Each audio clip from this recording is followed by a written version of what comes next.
Bienvenidos a una nueva entrevista de Líderes Positivos. El día de hoy nos engalana la presencia del doctor Néstor Braidot. Él es investigador, escritor, académico, conferenciante, la verdad un referente en temas de neuromarketing, y lo digo por experiencia porque cuando uno estudia la materia seguramente se va a tocar como bibliografía casi que obligatoria al doctor Néstor Braidot. Néstor, un gusto tenerlo. ¿Qué tal? ¿Qué tal? Un placer estar en contacto contigo y con todas tus audiencias en vivo y en diferido que tienes. Gracias, Néstor. Bueno, empecemos un poco yendo de lo macro hacia lo micro. ¿De qué manera el neuromarketing usted considera que puede ayudar a empresas, y no solo empresas, sino también a personas en un contexto como este? Bueno, en primera instancia debo hacer un poquitín de historia sobre esto. Okay. Lo que yo denomino neurociencias aplicadas tiene una comprensión amplia que incluye neuromarketing, pero no solo. Cuando se produce el salto cualitativo importante de los descubrimientos en neurociencias en el área médica, que fue en la década del 90, cuando aparecieron tomógrafos y resonadores que nos permitieron estudiar un cerebro humano en funcionamiento, a distinta manera que antes limitadamente se hacía esperando que una persona muera para poder estudiar su cerebro. Entonces, en esta década del 90 se catapultaron todos los descubrimientos que permitieron a los médicos neurólogos prevenir y curar enfermedades. Pero hacia el final de la década del 90, algunos empezamos a hacer lo que se denomina extrapolación de esos conocimientos en su aplicación a las áreas de actividad que teníamos. Comenzó Lister en Estados Unidos, Morin en Bélgica, yo estaba en ese momento en Salamanca, en España, trabajando en la universidad. Y entonces empezamos a trabajar en ¿qué cosa? En aquello que veníamos trabajando y que se podía enriquecer con el aporte de cómo las neurociencias descubría las razones de un comportamiento, de una conducta, el cómo hacer una persona más inteligente, pero en nosotros los tres estábamos en marketing, por eso surge primero el neuromarketing. Pero luego hay que entender que la aplicación de las neurociencias se amplía a campos mucho mayores, por ejemplo, el neuromanagement, neuroliderazgo, neuroventas e incluso las aplicaciones hacia el entrenamiento cerebral para desarrollar inteligencia en las personas. Digo esto porque el impacto que ha producido las neurociencias aplicadas a los campos organizacionales y al desarrollo personal viene de esa muy amplia y diversa posibilidad de aplicar. Claro. En el caso del neuromarketing específicamente, y yendo a la pregunta concreta, estamos encontrando la posibilidad de descubrir de qué manera piensa una persona y no solo quedarnos en lo que dice que piensa. No nos olvidemos que la intermediación del consciente en la respuesta de una persona, a través de la encuesta o mismo en una situación de venta, la intermediación consciente hace que la respuesta se acomode en primer lugar a lo que es conveniente que responda. En una encuesta probablemente alterará esa verdadera forma que piensa respecto a la pregunta por decir lo que conviene responder en ese momento. O incluso el condicionamiento derivado de las publicidades, de su vida, de su situación, incluso personal. Eso hará que sus respuestas no necesariamente coincidan con lo que él mismo va a responder cuando está frente a la góndola y ante la necesidad de comprar. Este es uno de los principales factores que yo digo que el neuromarketing aporta, pero que además deberíamos decir un factor importante. Neuromarketing no aporta solo herramientas nuevas, diferentes, distintas, como el marketing anteriormente hacía. Neuromarketing exige que desarrollemos en nosotros, en nuestra interioridad, capacidades de entender y comprender. Es decir, nos impacta en el sentido que tenemos que incorporar un proceso de formación, entrenamiento en nuestro cerebro también. Formar buenos vendedores, formar nuevos y mejores marketeros requiere que estudiemos no solamente el comprador, no solamente el cliente, sino también el propio directivo comercial, el propio directivo de marketing y el propio vendedor para darle esa capacidad de crear nuevas herramientas. Este es un poco el principio lo que podríamos decir ante esta primera respuesta. En una crisis, en una coyuntura como la que estamos pasando, ¿qué oportunidades hay para el neuromarketing como disciplina? Bien, yo quiero decirles algo muy concreto. El mundo que conocimos hasta hace 2 meses, si no ha muerto ya está en agonía. Porque evidentemente todo lo aprendido, fórmulas, recetas, metodologías, libros, clases, cursos, han vivido un proceso de obsolescencia. Primero, porque el conocimiento de la humanidad se duplica cada 2 años. Es decir, que nuestras carreras, que duran 6 años, en una formación de economía, de administración, de lo que fuere, al terminar la carrera, probablemente gran parte de ella ya sea obsoleta. Ese es el primer elemento. El segundo elemento importante que precipita fuertemente la crisis que se está viviendo es el cambio cualitativo que se ha producido. Las relaciones entre países no van a ser las mismas. Las relaciones entre empresas van a ser diferentes. Las relaciones dentro de las empresas han cambiado ya sustancialmente. Las relaciones en la familia, dentro de la familia también han variado y mucho. Esa es la razón por la que hoy amerita 2 reflexiones importantes como mínimo y de ahí a más. La primera de ellas es que tenemos que empezar a desaprender lo aprendido y que se hizo obsoleto. Esto significa dejar de lado aquellas fórmulas y recetas que nos sirvieron y tal vez exitosamente hasta hace 2 meses atrás, pero que ya no sirven más. Ahora, el problema del desaprendizaje no tiene que ver con el hecho de que el cerebro no tenga capacidad para incorporar más aprendizajes. Finalmente, el cerebro humano es como la computadora más grande que pueda existir en el mundo. El problema es que el aprendizaje obsolecido impide, porque lastra, detiene, restringe la posibilidad de aceptar otras fórmulas, otras recetas y otra forma, porque estamos aferrados a aquello que hemos incorporado y que hemos incluso practicado durante años, con lo cual se consolida en el cerebro. Hay que aprender a desaprender esas herramientas ya obsoletas. ¿Cuál es la mejor forma para hacer esto, perdón, Néstor, para si es que existiese algún tip para aprender a desaprender, ¿cuál sería? Mira, la forma tradicional en que el cerebro humano durante toda su historia ha desaprendido es por el transcurso del tiempo, sin recuperar aquello que estamos desaprendiendo. En concreto, si tú no tocas tu libro de matemáticas, aquel que viste en la primaria o en la secundaria, probablemente hoy no sepas de matemáticas. Si no has tomado ese u otros libros de matemáticas, eso ha quedado relativamente en el olvido. Quizá no todo, no 100%, pero gran parte sí. Ahora, eso no nos sirve, porque estamos en una crisis y en poco tiempo más tendremos que salir con nuevas herramientas y nuevas habilidades. Razón por la cual la forma más acelerada de provocar un desaprendizaje es el reaprendizaje, es decir, desconectar. Desaprender significa desconectar entramado neuronal asociado, estímulo-respuesta incorporada. Es decir, todos tenemos nuestro cerebro etiquetado con respuestas a las preguntas que solían hacernos. Las preguntas que vienen ahora tendrán que tener otra respuesta diferente, con lo cual debemos reaprender respuestas diferentes a preguntas.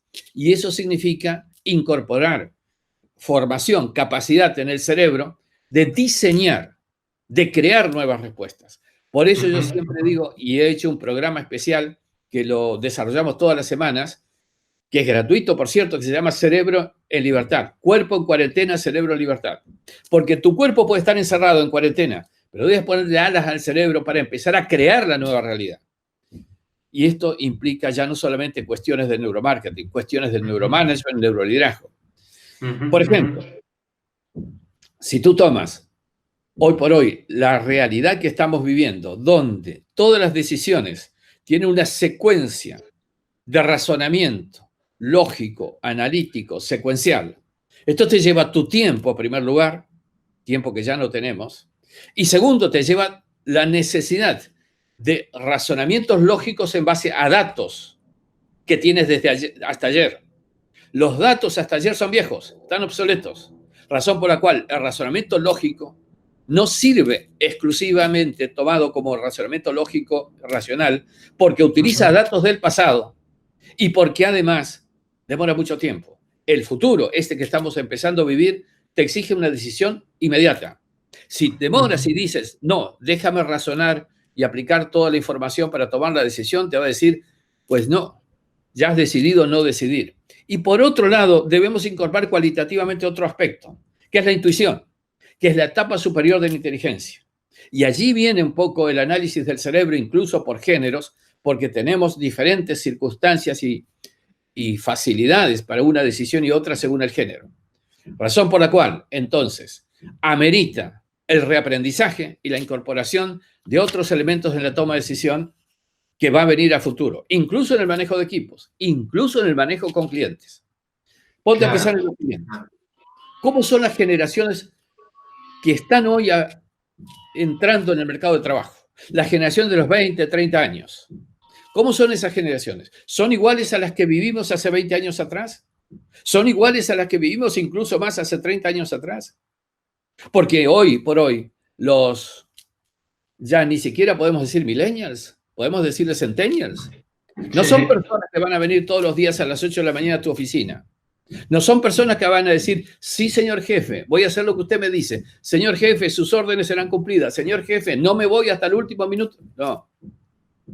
Aquella máxima de hacer que se hagan las cosas por la autoridad del jefe, con la chapita puesta en mi puerta de la oficina, creo que desapareció. Hay que hacer que se quieran hacer las cosas. Factor emocional. Es el líder que hemos conocido, que maneja autoridad, incluso en algunos casos un tantito dictatorial, el que va a conseguir que se quieran hacer las cosas, o va a haber un reflejo y esas personas dirán, pues haz tú las cosas, yo me voy. Porque esa es la mecánica del trabajo. Hay que hacer que se quieran hacer. Y aquí empiezan a haber circunstancias también que hacen a la situación de género para poder asumir liderazgos hoy día.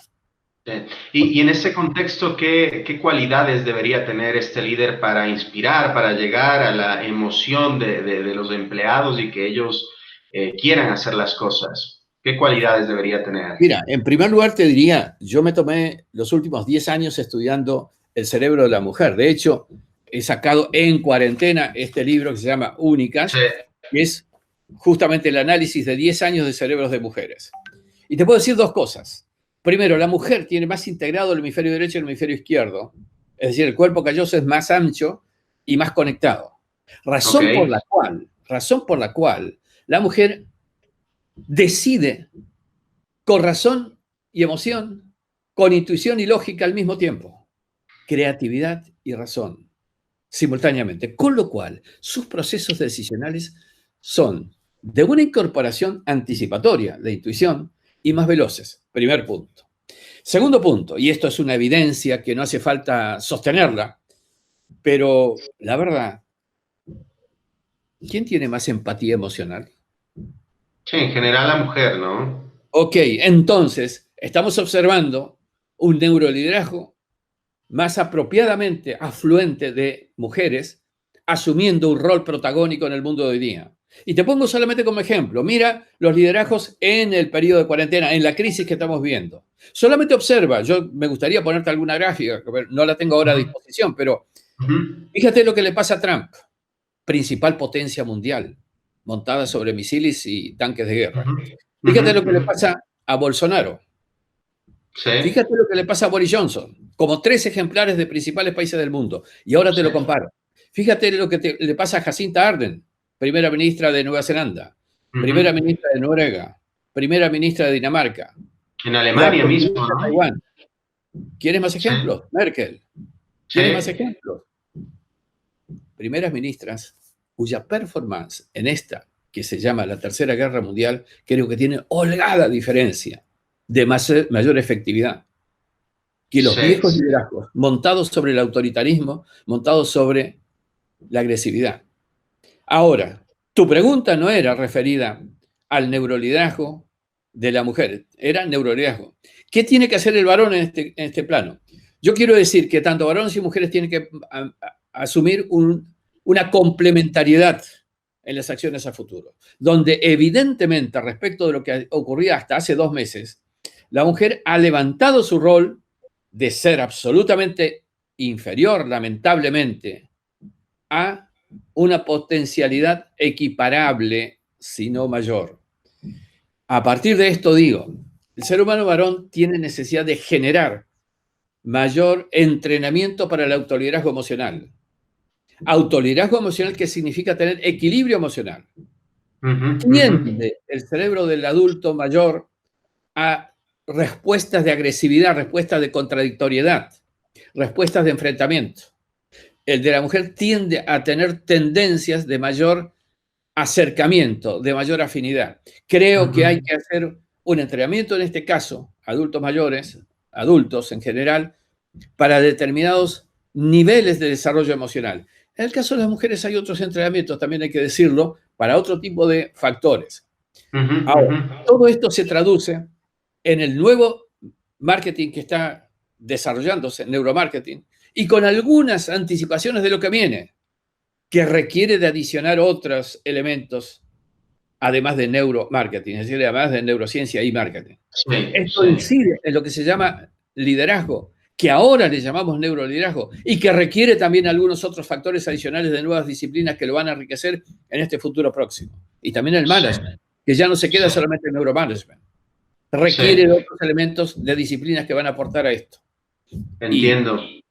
finalmente, Néstor, quería consultar algo, ver su perspectiva relacionado a cómo visualiza la tecnología que permita hacer estudios de neuromarketing en un futuro, porque vemos que ahora la tecnología va a jugar un rol preponderante para temas de, digamos, de vigilancia en torno a la salud, pero esta tecnología tentativamente en algún punto podría llegar a usarse para temas de neuromarketing. yo creo que sí, hay muchos podría que pueden cumplirse, darse, efectivamente, concretarse, pero no todos los podría son positivos, no todos los podría son convenientes incluso, porque Ujú. si bien es cierto un objetivo de cuidar la salud controlando ciertas performances, ciertas circunstancias, también por el otro lado podemos decir que sean condicionantes de los márgenes de libertad convenientes y apropiados para el ser humano. Ese es un primer elemento que quiero decir. Yo creo que con la transformación del liderazgo hay una transformación también en cuanto al uso de tecnologías, porque evidentemente las comparaciones que acabamos de hacer recién de unos liderazgos y otros liderazgos también tienen en su esencia características diferentes. Creo que en realidad deberíamos decir en términos generales que tiene que haber una evolución de la ética y la moral del ser humano en la aplicación de lo que va inventando, generando como nuevas tecnologías. ¿Por qué? Vamos a ir a un ejemplo más sencillo. Todos los instrumentos de conexión que tenemos, este que estamos utilizando, los teléfonos móviles, los iPads y demás que utilizamos frecuentemente, que también utilizan los niños. Por supuesto, hoy a los niños se les facilita continuar con su escolaridad a distancia a través de estos medios. Pero también es cierto que hay muchos, incluso atentados y muchos delitos que se cometen con niños a través del uso de estas tecnologías. Por Sí, eso quiero poner un límite. Las tecnologías derivadas del mayor conocimiento del ser humano, de su evolución de conocimientos, son importantes, son muy buenas, pero el ser humano debe equilibrar su desarrollo tecnológico y de conocimientos con esa ética y moral en el uso de esos conocimientos. sí, claramente hay un riesgo a las libertades, ¿no?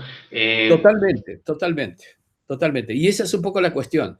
Por eso es que yo apelo en los gimnasios cerebrales que trabajamos, en el entrenamiento cerebral de las personas para generarles desarrollo neurocognitivo, autoliderazgo emocional y también un enfoque más humanitario en valores sobre lo que es su propio desarrollo, porque eso es lo que hará el mundo que vivimos un mundo más vivible. Porque Sí, seamos sí, muy claros, el mundo de hasta hace 2 meses era un mundo que no tenía un destino totalmente tranquilizador. Y si no, pensemos para las nada. variables que se manejaban hasta ese momento. Ujú, Es justamente esta crisis dramática que ha costado muchas vidas humanas en el mundo y seguirá costando unas tantas, lamentablemente. Esto es la ujú. oportunidad de que en la recreación del mundo que viene, este que están haciendo de las cenizas del que está muriendo, tiene que ser también con contenidos de valores que permitan superar las problemáticas desafortunadas que venían evolucionando en el mundo anterior. Este Sí, es un poco un desafío importante y en eso se están totalmente. comprometidos los líderes, están comprometidos las personas, todos nos incluimos en este proceso de cambiar un poco estas situaciones. Sí. Néstor, en general, ¿cómo afecta al cerebro una cuarentena, un encierro tan largo como este? Y si nos podría compartir algunos tips para ejercitar nuestro cerebro mientras estamos en cuarentena. Mira, te afecta tanto como tú quieres que te afecte. Así de Ok, clarito, así de sencillo y así directo. ok. Porque te comenté recién lo que estoy haciendo, un programa de cuerpo en cuarentena y cerebro en libertad. A todos los Ujú. que quieran participar de él pueden participar. Claro que sí. Incluso tú mismo te diré luego las formas, las maneras. Son todos los jueves a las 9 de la noche de España, 4 de la tarde de Argentina y correlativos. Creo que para ustedes serían 2 de la 2 de la tarde. tarde. Sí. Sí. Entonces, digo lo siguiente. El cerebro no tiene por qué estar en cuarentena, porque no nos olvidemos que el cerebro es creativo. El cerebro imagina, o puedes hacer que imagine. Ujú, Y ujú, es ujú. conveniente porque empiezas a crear en tu cerebro los entrenamientos y las condiciones para el mundo que viene. Un primer ejercicio, si quieres que avancemos sobre esto, que yo siempre lo doy, es Ujú. el que hacen todos los estudiantes de mis programas. Todos, cualquiera sea el programa, el de neuromarketing, el de neuroventas, el de neuroliderazgo, el de neuromanagement, todos hacen en paralelo un programita de entrenamiento cerebral. Y el primer ejercicio del primer día, de la primera clase, es que comiencen el día con otra actitud. ¿Cómo cambia la actitud de una persona? Les pido un minuto de risa como primer minuto de tu día. Te levantas, te vas al baño, un minuto de risa frente al espejo. ¿Sabes por qué? Porque ese minuto de risa, así sea forzado, si no te sale naturalmente, provoca un accionamiento muscular facial, 40 músculos que se activan y al activarse estos músculos producen endorfinas. Y la endorfinización del cerebro genera un cambio predispositivo de actitud.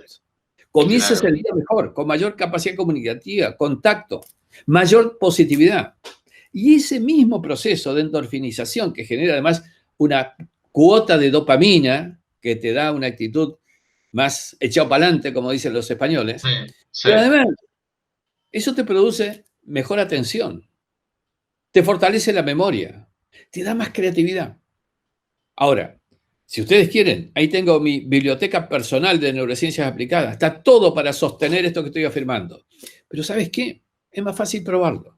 Es más fácil que tus oyentes Sí, sí. lo Lo practiquen. Una practiquen, semana, de un claro, minuto de risa. claro. Una semana de un minuto de risa todas las mañanas. A ver cómo les va. Y me empiezan a escribir. Bueno, por Luego, favor, les pido a nuestros oyentes que lo pongan en práctica y, por supuesto, que asistan también a estos webinars que en muchos casos se brindan de manera gratuita con el doctor Néstor Braidot para que puedan seguir desarrollando y entrenando su cerebro, ¿no? Me gustaría, Néstor, para finalizar, que les puedas dejar algunos consejos a emprendedores que digamos son nuestro público objetivo para que puedan salir bien librados de esta crisis. bien, ¿Qué les dirías? dos cosas. Mira, yo he estudiado mucho emprendedores. La mayoría de las empresas en realidad nacieron pequeñas y nacieron. ¿De qué nacieron? De un sueño. Porque hasta Bill Gates soñó, Steve Uh Jobs -huh. soñó, y los líderes, Mandela soñó desde la cárcel para llegar a ser primer ministro de Sudáfrica. A ver, todo líder, todo emprendedor, todo creador sueña primero, porque es la forma de crear en el cerebro su emprendimiento. El tema en esta crisis es que no se apoltronen allí frente al televisor escuchando siempre repetitivamente la misma noticia, la cantidad de muertos, la cantidad de contagiados en este país, en el otro, y ahora subieron que hay 2 muertos más, que hay 3 contagiados más. Por favor, están contaminando el cerebro, que les impide soñar, es decir, les impide crear. Uh Ahora, -huh. todo Uh -huh. emprendedor que ya es emprendedor, que ya tiene su emprendimiento hasta hace 2 meses, yo le invito a que lo piense de nuevo. Porque Uh no -huh. necesariamente aquel emprendimiento que emprendiste y que fue exitoso incluso hasta hace 2 meses, no necesariamente va a poder seguir siendo exitoso en las mismas condiciones. Tienes que empezar, en todo caso, a resoñar. Pero para poder resoñar tu emprendimiento o soñar originalmente si quieres empezar otro, tienes que liberar el cerebro. Uh -huh. Uh -huh. Un cerebro maniatado por el exceso absurdo de información condicionante, de información que tiene una misma característica. Si yo me someto todo el día, y no quiero decir que hay que estar desinformado. Para informarse basta unos pocos minutos, basta un rato. Pero Sí. sinceramente, el golpeteo permanente de la noticia negativa negativiza el cerebro y nunca vas a poder soñar, o en todo caso vas a soñar la imposibilidad de hacer o de continuar con tu emprendimiento. Es lo primero, Totalmente. poner alas al cerebro. Y en todo caso, si estás en cuarentena, acuérdate, solo el cuerpo tiene que estar en cuarentena y no tu cerebro. Hay que aprender a soñar y eventualmente resoñar tu proyecto. Mira, a todos nos pasa. Yo tenía una actividad de giras presenciales, de conferencias. No solamente no las tengo hoy día, hace 2 meses que no salgo de la puerta de mi casa. Sin embargo, el nivel de actividad que estoy teniendo es muy superior al anterior. En definitiva, tienes que resoñar. Lo que equivale a decir en lenguaje tal vez más formal, rediseñar tu sueño o tu emprendimiento, adaptándote a las circunstancias. No nos olvidemos, el liderazgo ha cambiado, incorporando características nuevas. La toma de decisiones ha cambiado, incorporando características nuevas. Las relaciones en el mundo han cambiado. Las relaciones a nivel de tu país, cualquiera sea, han cambiado. Sí, Las relaciones sí, en tu empresa han cambiado y las relaciones en tu familia han cambiado. Y esto es lo que tienes que resoñar. sí, Volver a sí, diseñar tu emprendimiento. sí. Néstor, súper interesante, muy productiva esta charla. La verdad que un honor tenerlo acá. Esperamos que tenerlo pronto de vuelta. Le extiendo un gran abrazo de parte de mucha gente en Ecuador que igual acá ha estudiado temas relacionados a neurociencias aplicadas al marketing, a negocios en general, y lo considera como un referente. Así que muchísimas gracias nuevamente por acompañarnos. Gracias a ti, Francisco, y estamos en contacto y saludos a toda tu gente. Y por favor, a no perder la esperanza y a no perder la libertad del cerebro. Así es. Muchas gracias, Néstor. Un fuerte abrazo. A ti, hasta pronto. Hasta pronto. Chao, chao. Chao.